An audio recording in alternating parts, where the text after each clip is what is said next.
2 లక్షల ఉద్యోగాలు ఇస్తామని మేనిఫెస్టో పెట్టుకున్నారు. అది ఏడ మలిచి పెట్టుకోవాలో వాళ్ళు పెట్టుకోవాలో మేము పెట్టుకోవాలో మాకు అర్థమైతలేదు. రాజకీయ నాయకులు అంటేనే చీటర్స్ అని పదే చెప్పిన నేను. అదేదో భగవద్గీత అయినట్టు, బైబిల్ అయినట్టు, ఖురాన్ అయినట్టు ఇంత పెద్ద చాంతాడంత లిస్టు రాస్తారు, 420 లిస్టు. ఆ లిస్టు రాసి ఆ లిస్టులో 70% కాగితాల మీద అయిపోయే పనులే ఉంటది. ఈ కచరాలకు అది పట్టది, కాగితం మీద అయిపోయే పనులు పట్టాయి, కాంప్లికేటెడ్ పనులు పడతాయి. అర్థమైనా? కాంప్లికేటెడ్ పనులనే నెత్తి మీద ఎత్తుకుంటారు. అవి ఎత్తుకొని ఓటి దిగగానే ఓటి ఇట్లా రూట్ మార్స్తారు. కాబట్టి రాజకీయ నాయకుల లోపల స్పష్టత ఉండదు, వాళ్ళ మాటకు చట్టబద్ధత ఉండదు. కాబట్టి దానికి ఉదాహరణ గతంలో ఇచ్చిన టిఆర్ఎస్ మేనిఫెస్టో, నేడిచ్చిన కాంగ్రెస్ మేనిఫెస్టో. ఏదైతే అవసరం, ప్రజలకు అవసరాలు ఉంటాయో వాటి పట్ల రిఫార్మ్స్ చేయరు వీళ్ళు.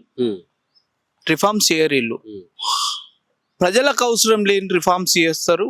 ప్రజల తలల మీద గుదుబండ్ల లెక్క అన్ని పెంచుతుంటారు, అన్ని ట్యాక్సెస్ అన్ని పెంచుతుంటారు తెలియకుండానే. ఇగో సంక్రాంతి పండగ నాట మంత్రి, ఆయన మంత్రో కంత్రో అర్థం కాదు, ఇక మేము కొట్టుకొని వస్తున్నాం రా నాయన అంటే ఏదో వెహికల్ కి రోడ్డు భద్రతా సెస్ అట, కొత్త పన్ను ఈ ఉన్నాయి అని రోడ్డు భద్రతా సెస్ అట.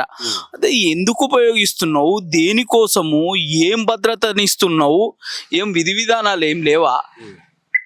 దానివల్ల నా సెస్సు తీసుకునడం వల్ల యాక్సిడెంట్ అయితే ఎంత ఇస్తావు, మరణం పోతే ఎంత ఇస్తావు, తర్వాత నువ్వు ఫెసిలిటీ ఏం కల్పిస్తావు అనేది చెప్పలే. టోల్ ట్యాక్స్ అని మా తోలు తీస్తుండ్రు. మళ్ళీ కొత్తగా ఈ ట్యాక్స్ అంట.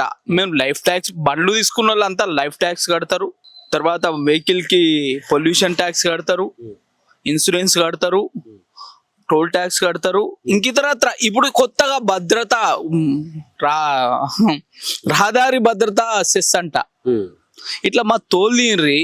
మీరు పనికిరాని పథకాలు పెట్టి ప్రజాప్రతినిధులుగా ఎంజాయ్ చేయండి మా డబ్బులతోటి. సొమ్ము మాది, సోకు మీదైంది ఇవాళ.